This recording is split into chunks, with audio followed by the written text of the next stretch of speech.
Scubs, Red Bull on a roll. They win Monaco and then 2 successive podium finishes in Canada and now in France. What's going on there? Well, strangely, the Red Bull hasn't changed massively since the beginning of the season. It's been very small little detailed changes, which is a bit surprising because the cars obviously seems to be getting more and more competitive as the year's going on. So there's a few bits and pieces that we're just going to have a look at now to kind of catch up on what's been happening with the Red Bull. So if we just bring the car in. First thing is mirrors. Big talking point around Ferrari, obviously, about where they mounted up and thing. Yeah. Red Bull changed their mirrors quite early in the season. They've always had, since last year, a double mounting for the mirror pod, which Red Bull will probably tell you it's structural. Really, this is aerodynamics. They changed this actually at the first race, and you can see they changed the vertical mount to actually go all the way down over the front of the side pod inlet, which is clearly an aerodynamic thing. There's no reason to make it longer, to make it work any better.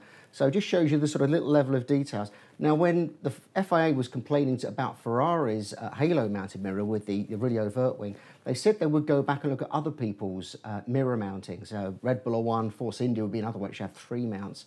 Nothing's been done there, which is a bit strange, but we'll let the season continue. So small change there.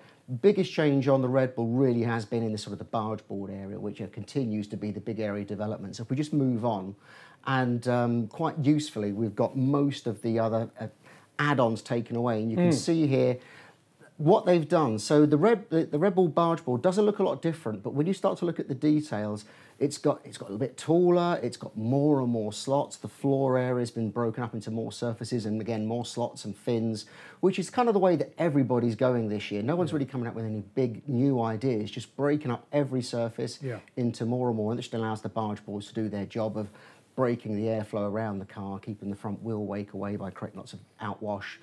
And it's clearly working for them. The next thing they did when changing these barge boards is what we call the boomerang wing, which is this big black carbon fibre arm. We'll just move over, you can see. Yeah. This was a bit shorter before, a bit simpler. Now it extends all the way out and mounts to the most outboard elements of the barge board package. And it's kind of strewn with lots of slots in order to shadow holes that are in the floor below. And this what we call, again, this boomerang thing has been very influential. Most of the teams run quite a large element here. And it's really good because it creates some downwash over the rest of the car. So it's directing airflow into the undercut around the side pods, which means it gets around to the diffuser so much more effectively. So all of the teams are running these, and they're getting bigger and bigger. And because the barge boards are below, they're having more and more slots. They're having to put these legality slots in. So lots of changes there.